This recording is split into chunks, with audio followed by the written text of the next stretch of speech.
Hello po, good morning po sa ating lahat. Lalong-lalo na po sa mga nakapag-avail dito sa Phase 2 ng Villa Marcela. At saka sa mga nais pang mag-avail po at tinatarget itong Villa Marcela.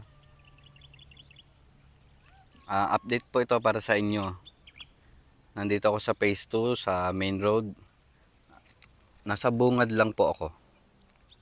Doon po ang pagitan natin sa may tulay na yan. Phase 1 na po dyan.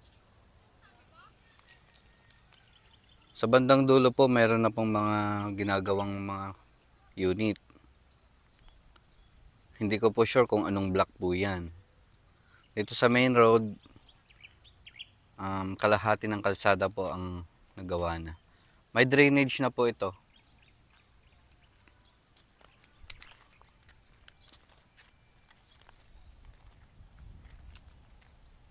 So ang estimated po dito, 3 to 4 years po bago magkaroon ng RFO units. Medyo matagal pa pero huwag nyo na lang pong pansinin. Magagawa at magagawa din po yan. Mag-focus na lang po tayo sa ating mga trabaho. Siyempre, huwag nyo kalimutan ang inyong down payment. Ito po ang kanyang drainage. Malalaki po yan. Yung mga ganyang kalalaking drainage o tusang sa main road po yan nilalagay. Yan po, bandang dulo.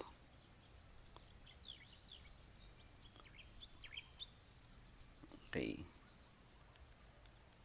So, ito po yung pinakapagitan natin. Sa pagitan po ng phase 1 at phase 2, merong tulay at saka patubig.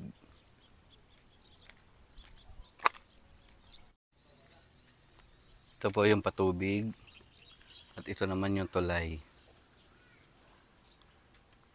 Ito po ay public road, ano po. Huwag po kayong dadaan dito pag umuulan, maputik po. Pero shortcut yan pag pupunta kayo ng SM. SM Baliwag.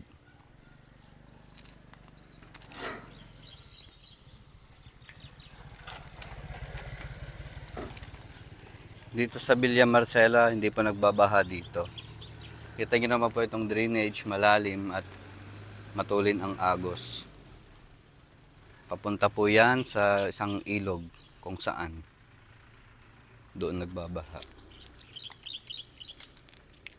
Okay. Ito po phase 2 ulit. 3 to 4 years turnover. Sa mga willing to wait, marami pa po tayong available dito. I-message nyo lang po ako at i-assist ko po kayo from reservation hanggang ma-turnover ang unit sa inyo.